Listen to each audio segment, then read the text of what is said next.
He is the son of Mary and Joseph, the founder of a prominent religion, and known to millions as the Son of God. Jesus, the most famous man in the world. But more than 2,000 years after his death, many questions remain about his life. Where was he really born? Did he have a love life? And did he orchestrate his own crucifixion?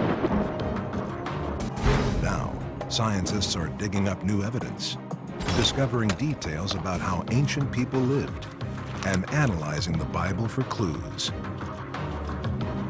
A startling new portrait is emerging of the man who changed the Western world. And it may not be what you think.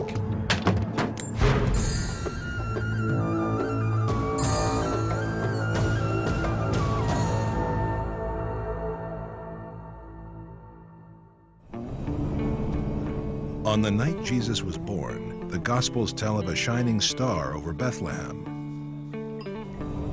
a desperate search for shelter by Mary and Joseph,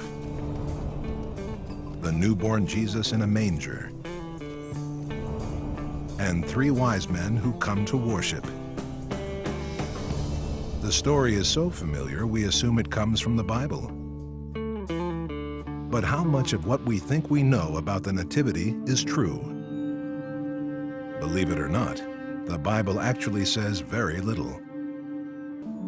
Only 2 Gospels tell the Nativity story, Matthew and Luke, and they tell it very differently. That's because they were written by different authors who probably didn't even witness the events they describe. In fact, scholars date the writing of Matthew and Luke to about 90 years after the birth of Jesus.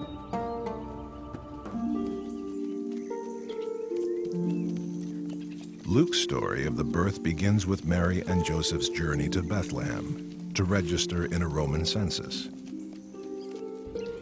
In those days, a decree went out from Emperor Augustus that all the world should be registered.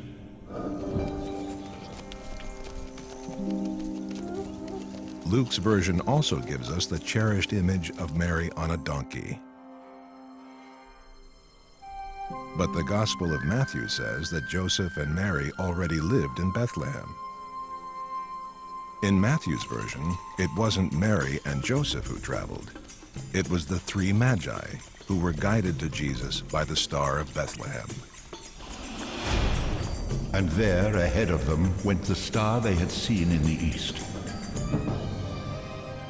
It's impossible to figure out whose description of the Nativity is right. But Matthew's talk of a star over Bethlehem sheds light on another great unknown: the year Jesus was born.